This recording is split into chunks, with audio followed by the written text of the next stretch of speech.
Hello, everybody, and welcome to the Great America Show. It's great to have you with us on this beautiful day in America. I want to start tonight with sending our prayers to the folks of Jamaica as Hurricane Melissa passed over the middle of the island of Jamaica earlier this afternoon, now on its way to the eastern portion of Cuba, the Guantanamo Bay area, praying for the folks there as well, as the hurricane then looks to dissipate out to the east, out into the ocean, hopefully leaving other countries unscathed on its way out. But we pray for the folks in Jamaica tonight as that storm ravaged over the island.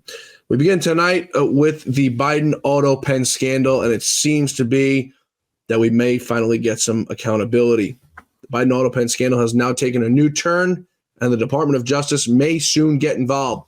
House Oversight Committee, which is led by Congressman James Comer, the House Oversight Chairman, released a 100-page report today declaring all of Biden's Autopen executive orders null and void, folks. These includes pardons that were performed by the White House staff and signed by an Autopen.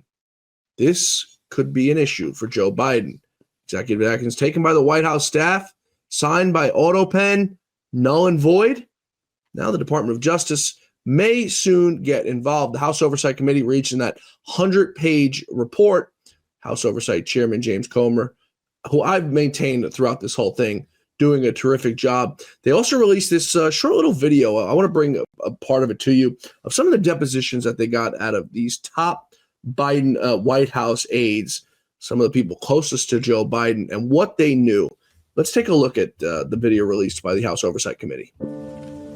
Was the number one issue in the campaign the president's fitness or his age? Did you ever see President Biden in a wheelchair? I do not recall ever seeing President Biden in a wheelchair.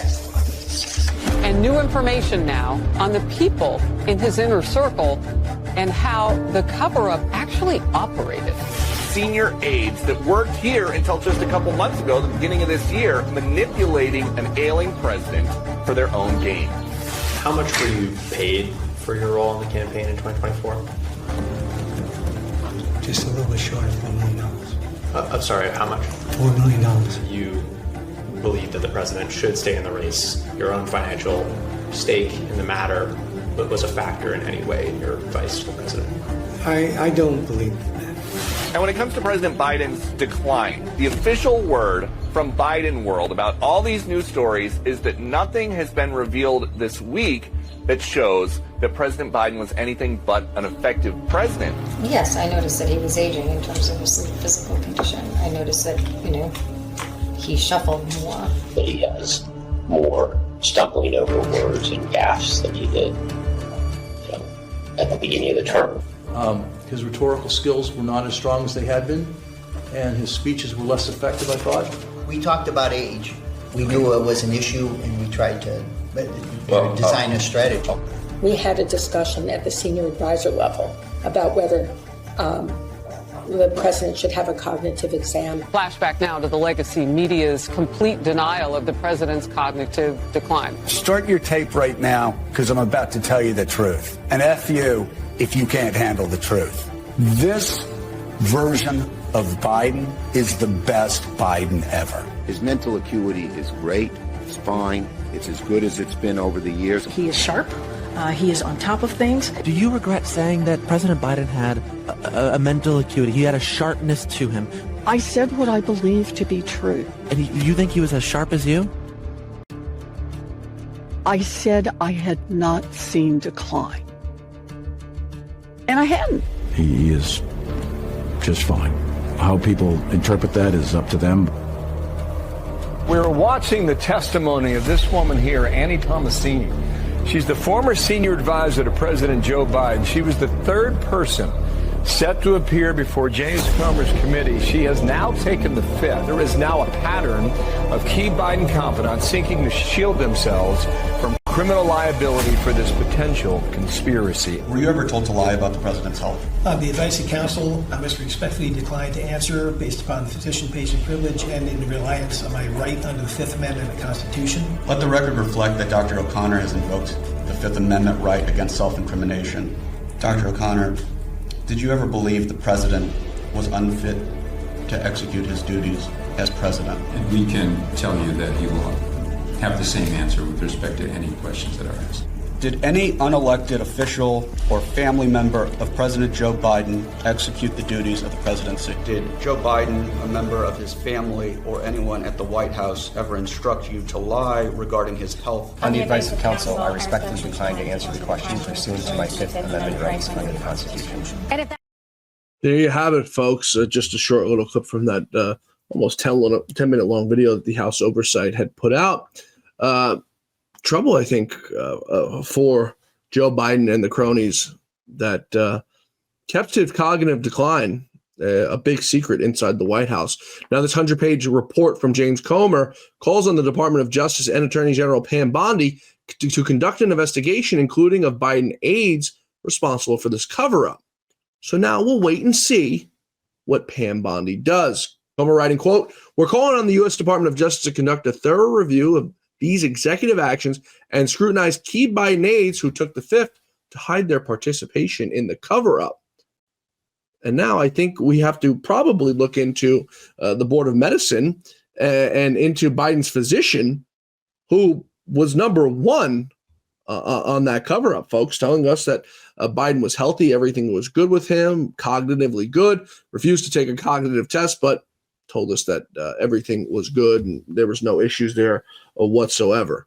So I think the Board of Medicine needs to look into Dr. O'Connor there, who went in there and, of course, pled the fifth because what was he going to do? Tell the truth and tell us that he lied for years that Joe Biden was good. So, as I said, now we sit and we wait for Pam Bondi to do her job. Or maybe perhaps President Trump will have to appoint an interim attorney somewhere else so that they can do their job for her, because that's the trend that we've seen so far under Pam Bondi and her leadership at the Department of Justice. Earlier today, folks, the Senate Democrats have once again turned their back on the American people, and in particular the servicemen and women, rejecting for the 13th time a critical bill that would ensure military paychecks continue to flow regardless if the government reopens. The government shutdown is now in its 28th day, leaving essential workers, including active duty troops, air traffic controllers, border patrol agents without pay, forcing many to rely on food banks and community support just to make ends meet. Senate advanced the bill that was brought forward in the Senate failed to pass 13th time by a vote of 54 to 45, coming up short of that 60 vote threshold that they can't seem to make. Chuck Schumer, how much longer are you going to play these games with the lives of the American people? I don't know how many more times we have to say it. It's sad that this is what it's come to in this country. We're going to take a quick break here, folks, on the Great America Show. In just moments, we're going to be joined by my good friend, leading pollster for Rasmussen Reports, preeminent pollster in this country, Mark Mitchell. I want to get a take. He's got some new polling out that tells us what the American people think on certain big key issues. So Mark's going to be joining us on the other side of this quick break, folks. If you're joining us on Rumble, YouTube, Twitter, please be sure to hit that like, subscribe, and follow button, especially YouTube, please. We're trying to grow this channel, so please be sure to follow us on there if you're not already at The Great America Show. We're going to be right back, folks, on The Great America Show. Please stay with us. We're coming right back. I'm excited to announce that we're having a huge sale on overstock and brand new products. For example, MyPillow Percale bed sheets, every color, every style, every size, only $29.88. Our Percale bed sheets are breathable, cool and crisp, and they're perfect for spring and summer. And check out Rev 7, the next generation of energy drinks. It tastes great, and it gives you energy all day with no jitters and no crashes. Best of all, it's actually good for you. And for a limited time, try our 3-pack absolutely free. So go to mypillow.com or call the number on your screen. Use your promo code to save 20% on our Rev 7 12-packs, or try our introductory 3-pack absolutely free. And our Percale bed sheets, all sizes, only $29.88. Twin size, full size, queen size, king sizes, all $29.88. Inventory is extremely limited at this price, so order now. Mark, it's always a delight to have you. You called me at 4 o'clock this morning and you told me you had these new polls that you had to get out. You want to get out. So I said, all right, let's do a show today. But we're going to make the audience wait for your new polls that you called me at 4 o'clock in the morning about. To first get to just moments ago, Senate Democrats once again turning their backs on the American people for a 13th time. We're now on the 28th day of the shutdown. Air traffic controllers set to go unpaid. Military members set to get go unpaid on Friday. At what point does this really start getting real for the American people? The air traffic thing, Mark, scares the shit out of me, to be honest with you, because I travel a lot and I know how screwed up the air traffic control system is to begin with. This scares the hell out of me. What point do the Democrats come to the table and at least start paying our essential government employees? Yeah, I really don't know. I think, we all sort of look around at the left and say they seem to be acting like communist accelerationists, and this is exactly what you would expect to see out of them. They wanted this shutdown. If you go look at Reddit politics, they've been begging for this. And remember, they tried to get Schumer to resign last time because he didn't do the shutdown. They literally wanted to pull him out of office, root and stem. And so they want this, and I think it's because they want to force these optics to get something on Donald Trump. And I can tell you that we're getting close. I think it's like 8 or 9 days till we pass the record longest shutdown. I don't think shutdowns really matter that much. The biggest one before didn't really affect. I mean, Trump had lost about 10 points in net approval, but it came back a month later, and it really didn't do anything to his term. And most people said that the government shutdown had no impact. Only 10% said it had a major impact on their lives.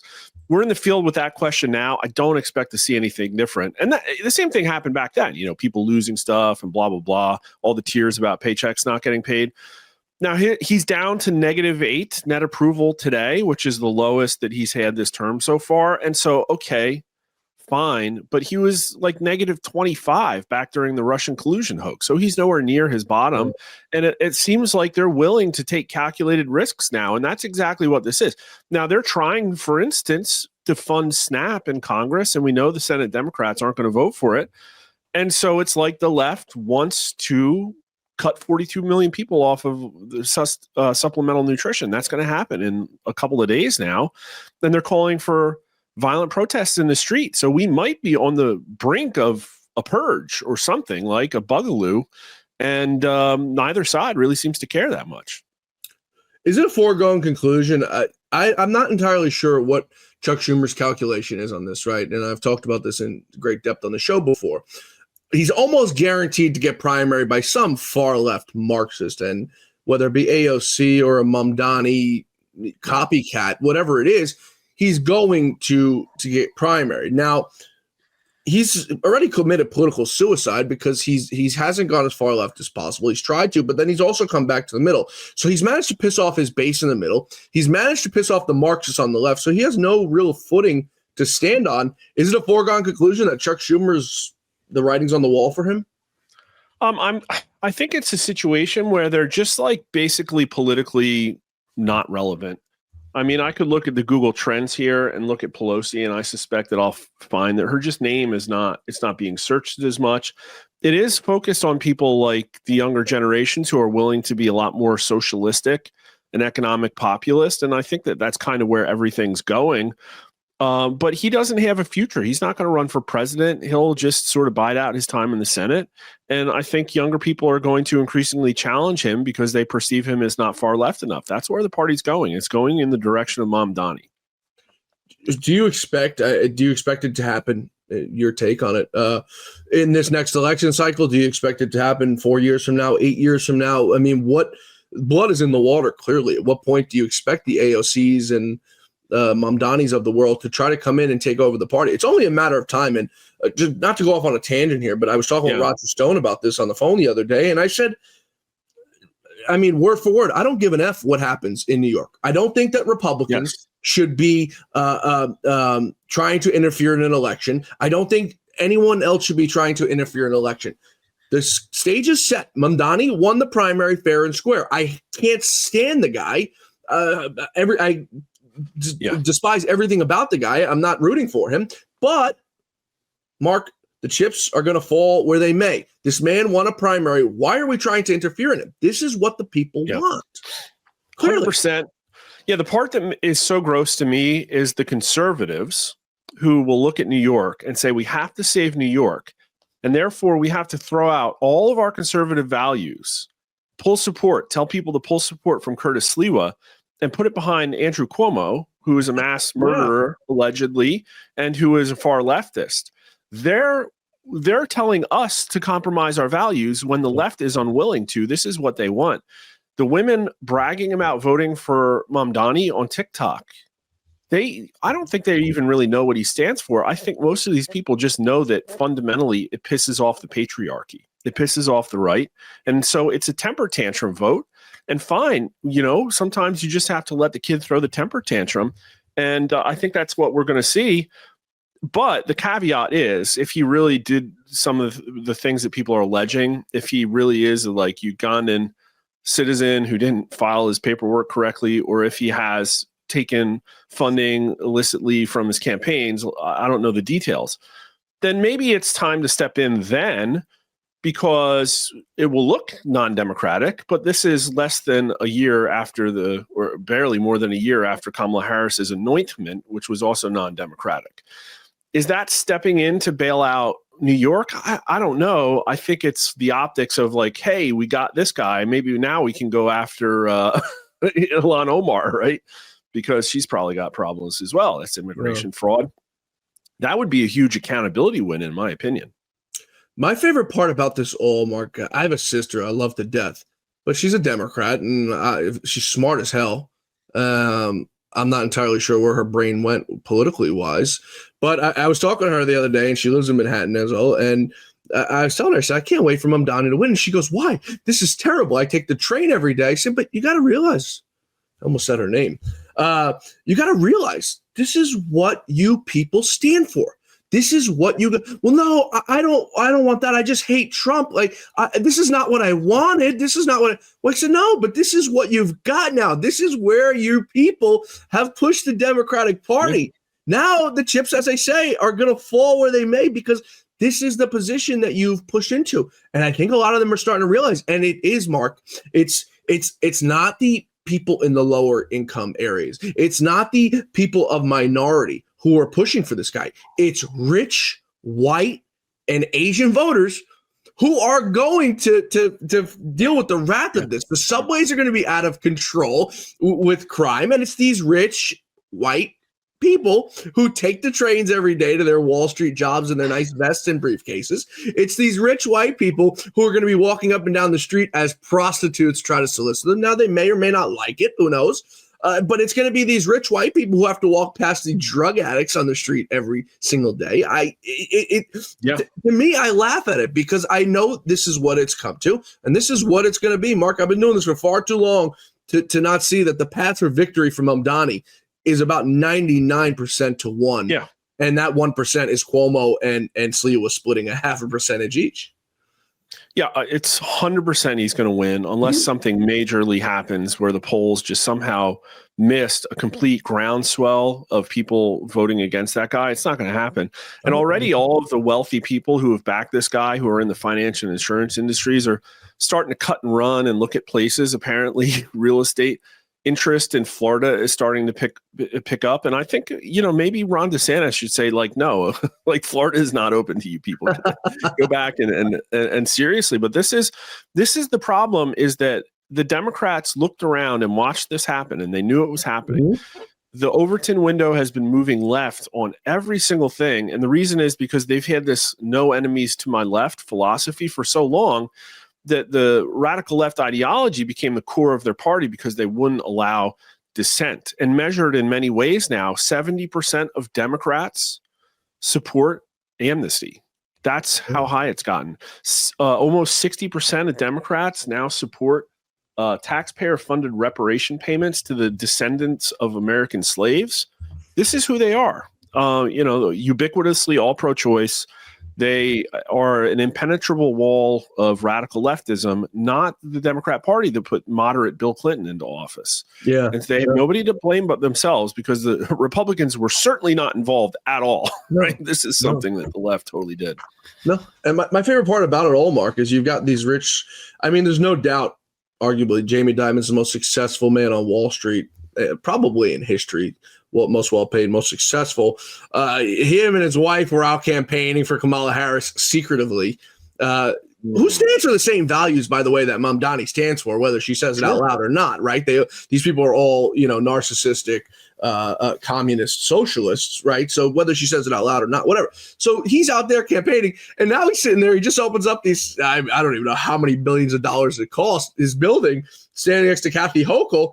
And now he wants to come out and speak out and support Trump. Bro, it's too late. Your ship has already sailed. You can't join the winning team after they've already won. And Trump, to Trump's credit, has kept him on the sidelines, wants nothing to do with him, doesn't really care to even talk to him, because Jamie's been wrong about, so many things. There's going to be a recession. There's not going to be a recession. There's indicators that there's going to be a recession. Okay, tomorrow there's no recession. Dude, you can't be wrong when you flip-flop 10 times on the same issue. So to me, it's funny to watch these guys sitting there with Spider-Man's cobwebs all over their faces. They're like, well, nothing we can do now. This is what you created. Yeah. Well, especially the banking industry as well. I think there's things going on that we've talked about this in the past, but they say inflation has cooled down and that we have it under control. And yet we also have $4,500 gold per ounce, right? And then we have, inflation's under control. The CPI is flat. But now look at how much money that we're spending in the national debt and how many dollars have to be printed in order to cover the interest on our debt. And so the problem is that we've created this affordability crisis that isn't being measured by unemployment, by CPI, and yet everybody knows it because real wages have been stagnant for like 15, 20 years. Well, how did that happen? Well, it started with the Bernanke bucks and the socialization of losses on the backs of the American people after the financial crisis, and the concentration of wealth and power due to globalism and corporatism, the kleptocracy. And it's gotten too much. It has to be rolled back. And I think those people at the top ultimately know it. This was something I think you wanted to bring up later, but just look at what Bill Gates, the limited hangout that he's doing about the climate change stuff. Like, they know that the music has stopped, and they know that both the right and the left now are going to go after affordability. And unfortunately, the left has a really good idea how to do that. The right does not. Well, let's talk about Bill Gates now. I brought it up, so let's talk about it. He's out today talking about climate change is no longer an issue. This is a man who, with Al Gore, clapped their hands and stomped their feet on the floor for years, telling us that the world was coming to an end. But now he says it's no threat to humanity after all. This is after this man has been approved to make fake meats out of bugs and other weird organisms. But nobody wants to talk about that. Nobody talks about the hypocrisy of these people like Bill Gates. What are they so scared of?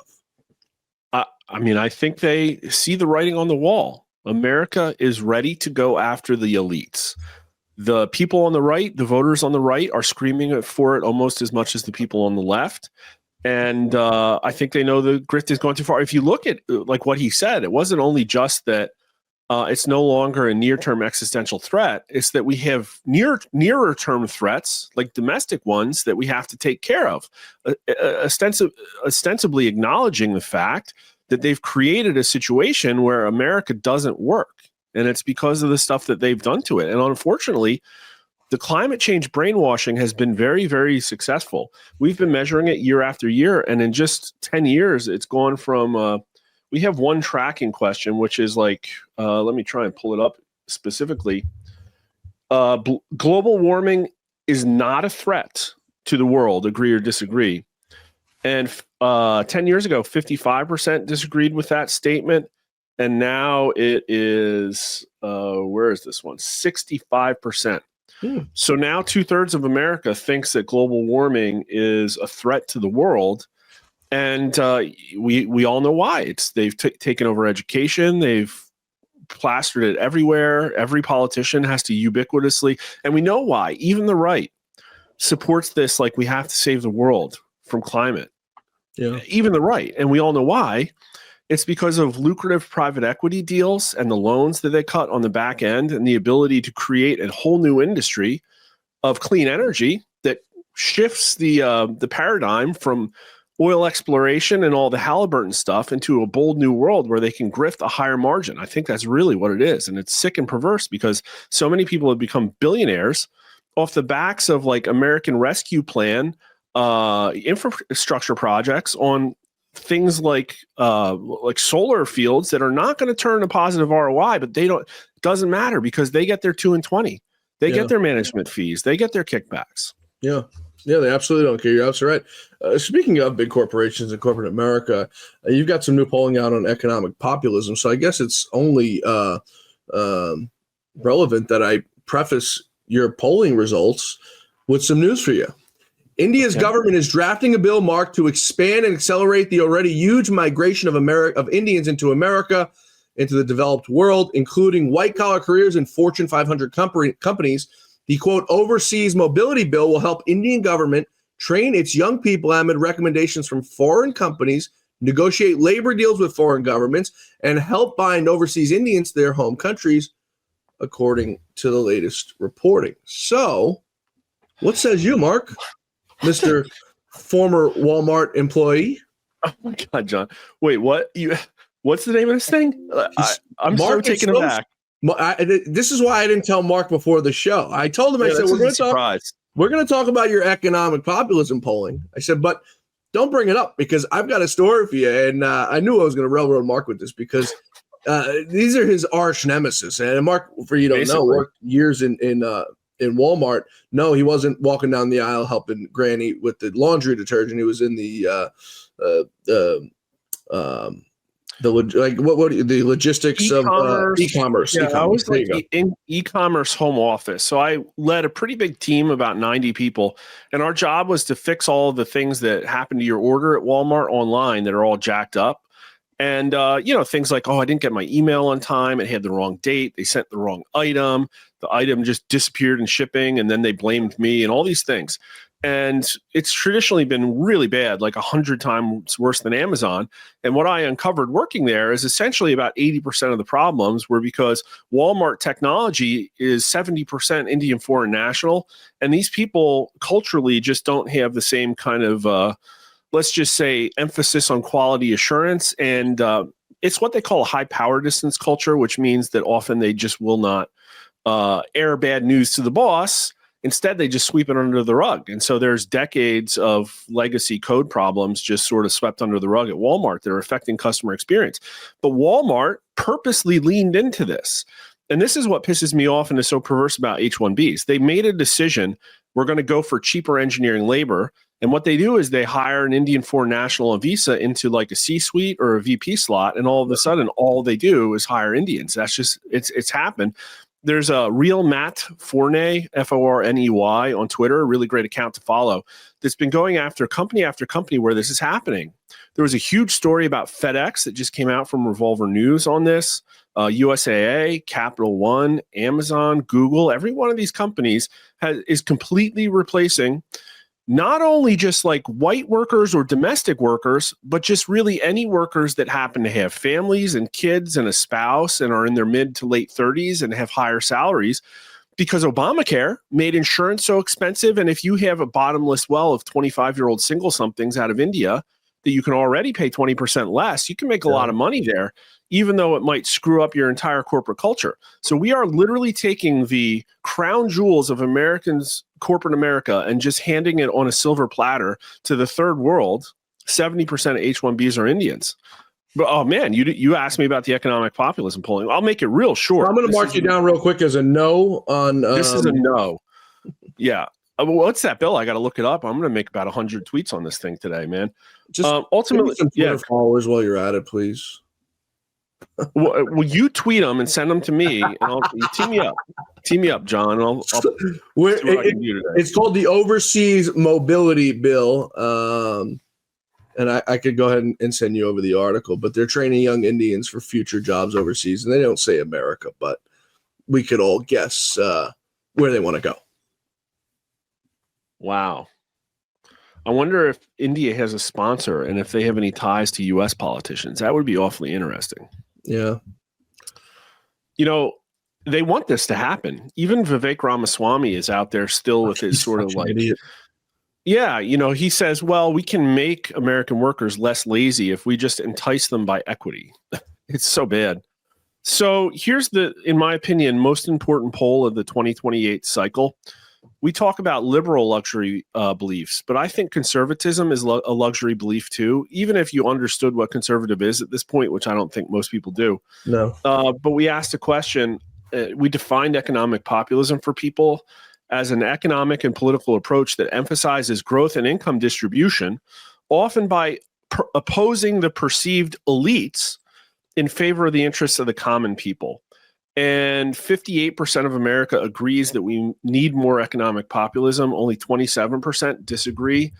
And it's every political persuasion by a lot. Democrats are the most, but then Republicans too. It's 56 to 27. So in my opinion, it's like, okay, we got Trump in on America First platform, but people aren't going to measure this as a success unless there is economic abundance. And so in my opinion, the right platform for the right should be justice, fairness, accountability, and economic abundance. And if they can't provide that, which they can't, they literally can't right now because of the interests of the Republican Party, the Democrats are going to win on democratic socialism. And people, you can tell them that it's going to turn into an ism, and they're not going to believe you because they don't trust the Republicans. They are willing to roll the dice that what they get when they elect the Democrat socialism might turn them into communism. And the right has no solution or offer to that. And my advice to them would be, people are saying prices are the number one issue. Well, we all know that our inflationary system can't bring down prices. It just can't. So if you can't bring down prices, what can you do? You can raise wages. How can you raise wages? Cancel every visa now. Every single one. All 2.6 million. Send those people packing. We don't need any more Punjabi truck drivers. Yes, trucking will be more expensive for 6 to 12 months while we train new truck drivers. But then the Zoomers will be able to afford houses, because there will be, you know, 1 million more available. Yeah. They'll be able to, like, that. We could do this tomorrow. Yeah. And that's what the right has to do to win, that kind of stuff. Because easy options are over. There's no, like, yeah. I think what needs to be done, Mark, is every single visa holder in this country, work visa, I mean, most of them are work visas, needs to be brought to a table. We need to shut down the visa program right now, right? Temporarily, at least. And every single person who's a visa holder right now needs to be reevaluated. They need to put all their resources, all their government resources into reevaluating these people's visas and see where we stand with them. From there, I assume some will have to be sent back home. Some will be allowed to stay. From there, you tailor your numbers based off of that on your new visa program. We can't just continue to go out here year and year and year and say, okay, we're going to allow in 2.5 million this year. We don't know how many stayed last time, how many people are here this time. We can't allow 3 million this year based on no data and anything. And I don't think they've done this in the last few administrations to see where we're really at. It's the same concept that needs to be used, Mark, for immigration. Yeah. We need to stop all claims right now for everything. We need to deport who we have to deport, okay? And then you open up the books and say, okay, this year we're allowing in 1 million people, and this is how you apply. And that's the only way you're going to get this thing under control. You can't commingle the two and allow some to come in, some to stay, and some to go, and then expect your numbers to all make sense. It's not going to work. Well, we need to make a distinction between legal immigration, where people go through the citizen pathway, and the temporary visa program that we have that people eventually sometimes do become citizens. But the number of legal citizens, we have a process for that. Those people are expected to assimilate. We have tests. Apparently it's gotten harder.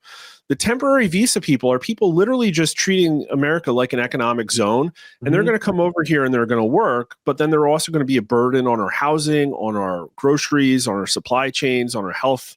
And they're not going to assimilate at all. They're going to bring their culture over. And we've seen that it's a problem. It hasn't worked out. And when you say evaluate the people, here's my concern. There's 2.6 million of them, right? And it's like you and I both can surmise that maybe about 1% of them are really like the rocket scientists that we needed, where we took the cream of the crop of the world and enticed them to come over. Yeah.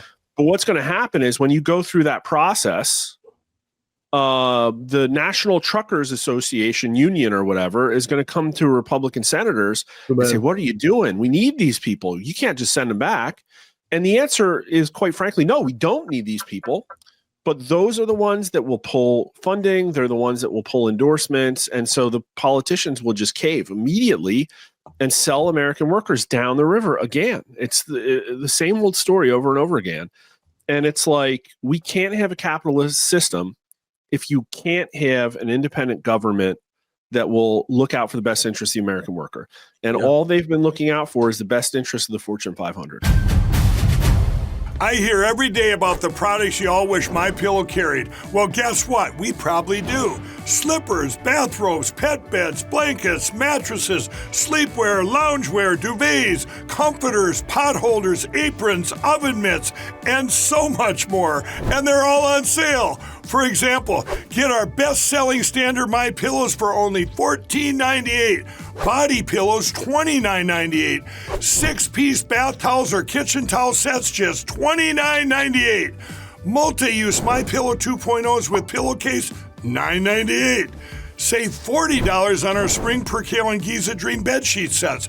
Any size, any color, and so much more. So go to MyPillow.com or call the number on your screen. Use your promo code to save up to 80% on all MyPillow products. And I've never done this before. When you spend $100 or more, you're going to get 2 standard MyPillows absolutely free. Well, you need to bring people in on these visas who are going to add value to America, okay? You don't need to bring in H-1B visa workers to go work a minimum wage job at Walmart or Dunkin' Donuts or 7-Eleven. That's just absolutely absurd, and it's absolutely stupid. The H-1B visas need to be high-skilled people at a very, very small number who bring value to America and who bring value to the companies. That's just my take. Let me make a proposal. Let's pass a law. Let's use the nuclear option, pass a law, immigration reform. Let's reform our legal immigration process to focus on assimilation. That's who should be prioritized. And if those people are so critical to the U.S., like, let's do this. Let's bring them in legally without a temporary visa and make it permanent, and maybe move them to the front of the line, right? But why do we have this? The problem is that when we have a temporary system and it's like for the benefit of academia and big business, it gets scammed. And that's what happened. It's all a scam. And it ruined our economy because all job gains since COVID, every single one numerically, net, right, have gone to foreign-born workers and not domestic workers. Number of domestic workers in the U.S. has actually shrunk since the COVID reorganization. And why is that? Well, the Biden administration was just selling the American worker down the drain, and literally every corporation was bending over in order to assist. Of course. Let's tie this in. I know you've got some new polling also on American family values and how this ties into that. So let's get your take on that out of your latest polling that you've done this week. Well, this is like a benchmark of where we're at, especially with the young voters, because that's ultimately who this comes down to. Like Mamdani, sure, he's being backed by Upper West Side liberal wealthy people, right? The banking and insurance industries, the people that run Manhattan. But he wouldn't be successful if the women on TikTok were not bragging about sticking it to the patriarchy. Yeah. And like, this is the problem, like just piggybacking off of the economic populism polling. Democrats are overwhelmingly seen as the party of economic populism, 46% to 26%. So even though Trump is the most economic populist president we've had in recent history, everybody still thinks that the Republican Party is the party of big business, only 1/3 of 18 to 29s. And then the problem with 18 to 29s is we've gone into their mental health situation. We've gone into the drugs we're on. You sponsored that poll where we talked about all of the medication. Their dating system is a complete problem too.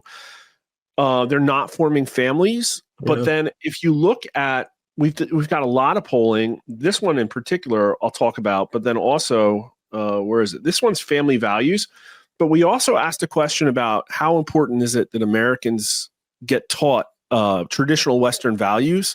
Out of everybody, the 18 to 29-year-olds think that that's least important, which is horrifying.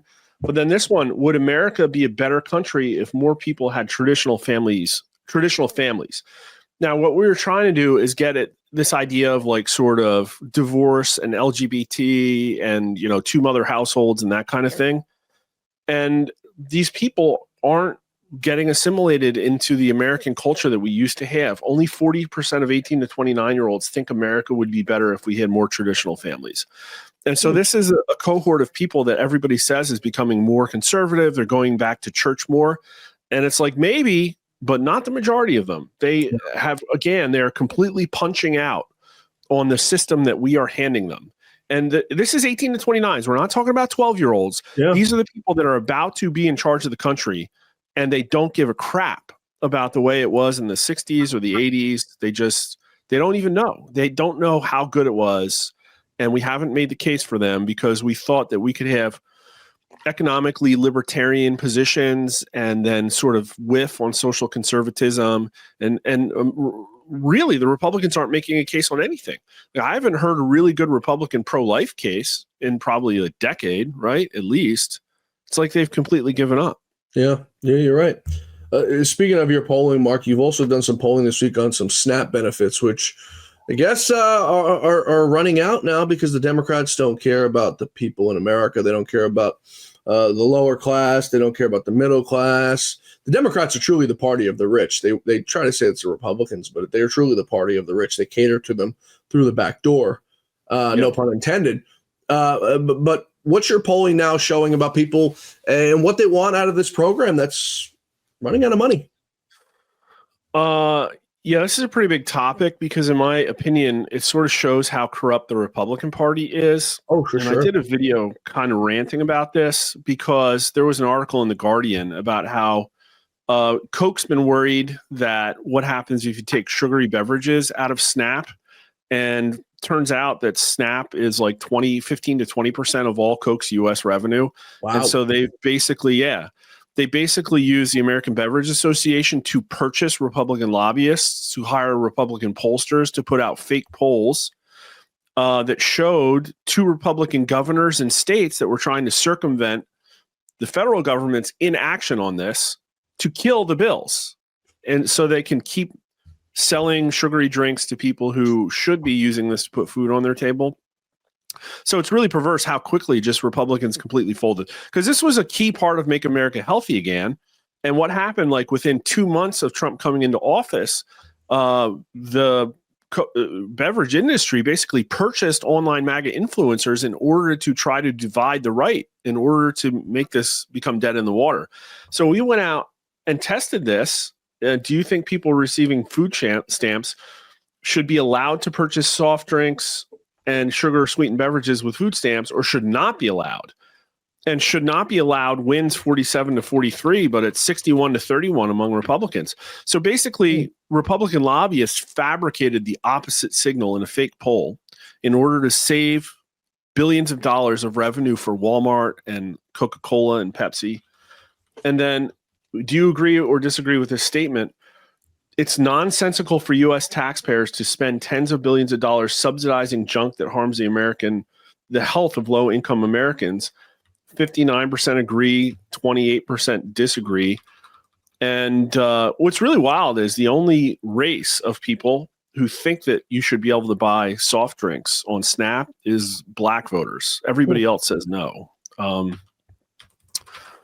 So, yeah, I don't know. We'll see what's happening. There has been people who have posted videos about using this idea of SNAP being, like we said, not funded as a predicate to AstroTurf riots. Yeah. And it's a few days away.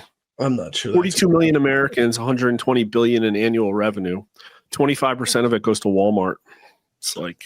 I think people, I don't see it happening. I know you talked about it. I just don't see how it happens. I mean, Donald Trump has shown that he's not going to deal with this shit anymore. He's not going to deal with riots in the street. And the only riots we've seen so far have been from these illegal migrant protesters and all the people who go against them. I loved seeing the ones here in New York, Mark. It was like the blue-haired freaks, the nose rings. I mean, they got their staple what they look like.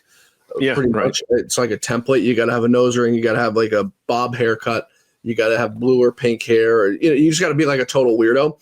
And none of these people would ever allow any of these migrants to live in their house or want to be anywhere near. It's the same people that when you walk down the street and they see someone of a different race walking, they get like scared and they walk the other way. It's the whole thing is just so damn hypocritical of it.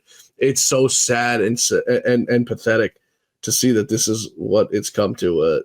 But nobody calls it out, Mark. Just you and I, two lonely alpha males on the internet. Nice. I like to think I'm an alpha. Sometimes, unless you're. I started lifting again a month ago, so we'll see. Yeah, but you also got a little Jack Russell that's 5 pounds. So, I don't think that helps your case, Mark. By the way, I've been trying to kidnap Mark's dog or dog nap Mark's dog. I'm waiting to make my final move. Freya. Come on. As you can see, she doesn't listen too much. We'll see. She sits out here all the time I'm working. Just sits there, but she won't come in. And I don't have to shock her like Hassan does in order to keep her quiet. So, you know what I mean? Mark, as always, a delightful conversation. I'm going to give you the last word here, as I always do. Oh, last word. I don't even know what to talk about. We'll be streaming Thursday night, and we're going to really hammer this idea of economic populism because the right is just not prepared for this. They need to really form ranks on this and take drastic action. What I've been saying is that basically easy politics is over. The idea of that reaching across the aisle to make bipartisan compromise on things like compromising on conservative ideals. No, people just want drastic action now, and we all see the acceleration happening around us. And I don't know where it's going to go, but maybe it'll be increased civil strife and riots breaking out because the right's doing it too. Like, look at what's happening in Chicago. They're not just rounding up illegals; they're being very overt about bringing National Guard in and DHS to attack the protesters. And I can't say that I hate it. You know what I mean? Like it's. And so there's this problem where we have an irreconcilable difference because they will willingly put a communist in office just in order to piss off Trump supporters. And they don't care. So we'll see where it goes. Rasmussen _poll on Twitter, @HonestPollster on Twitter as well. And swing by and follow me because I'll be blasting out a bunch of hot takes that John has later. So. There you go. You mentioned something. I follow all these accounts on Instagram, and it's like, citizen journalists who follow, streets of San Francisco, streets in New York. And I don't think we've actually ever talked about this, but the drug problem in this country, the fentanyl, watching so much of our police force, so much of our paramedic force, so much of our fire departments have to spend their time day in and day out resuscitating people who just continue to overdose on fentanyl in the streets. I don't even know how to approach the issue. I don't know the answer to the issue. But I mean, it's gotten so damn bad, Mark. The streets of this country are like, I mean, you wouldn't see streets this bad in a third world country because they would throw these people in insane asylums and in jail. I don't know how we fix this problem, but this is among one of the top problems in this country. I know how. We're militarizing against Chinese-backed narco states. That's what's happening. So yeah, that's of course that's the start of it. But then what do you do about these people who are addicted on the streets, who will then find the next drug the problem is stopping the drugs. Okay, that's one part of it. But the next problem is helping these people from the next fix that they find. And most of I don't put the blame, by the way, fully on China on this, Mark. I put a big part of the blame on doctors in this country. Overprescribing the hell out of people. Purdue Pharma paid billions of dollars in fines because of this, but that's not enough because of how many of these drug companies. I tell this to people all the time. I got 4 wisdom teeth pulled. They gave me 40 Oxycontins. I took one and I went to bed and I would go, holy crap, that made me feel amazing. I woke up the next morning, Mark, and I dumped them all down the toilet. I said, this is insane. Like there's an addictive ingredient in these pills that gets these people hooked on it. And I totally see how they do it. I mean, anyone who's taken one, it's like you go to sleep right away. You don't battle to fall asleep through pain and you're like, this is insane that this is what has gone on in our country. And it's not junkies on the street who's done it. It's our smartest people in America, our doctors who are tasked with the responsibility of being responsible and taking care of patients. Yeah, let's not forget the pharmacy industry and the lawsuits that have been levied against people like Walmart, who have, helped enable this kind of thing as well. And you and I both know that America is not going to survive without a major reckoning in the healthcare industry to claw back what is 22% of our gross domestic product, 50% of which is funded by taxpayers. That has to end yesterday. But the problem is that we don't have a government that's independent enough to go after that, even with Trump in office, because there has been really no RFK Jr. accountability on any of these things. Because you talk about Oxy, and that's like, okay, we're addicting people in order to sell drugs. But what about all the allegations about things like remdesivir, where we were killing people for money? And there's basically nobody cares. Like, it's in the rearview mirror. So yeah, that has to get fixed. But I want to be, people call me a doomer. I want to go out on an optimistic note.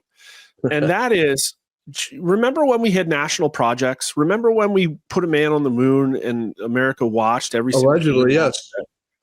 Imagine a national project where we had to teach 3 million Zoomers to code in order to take over $350 billion a year in salaries back from temporary visas.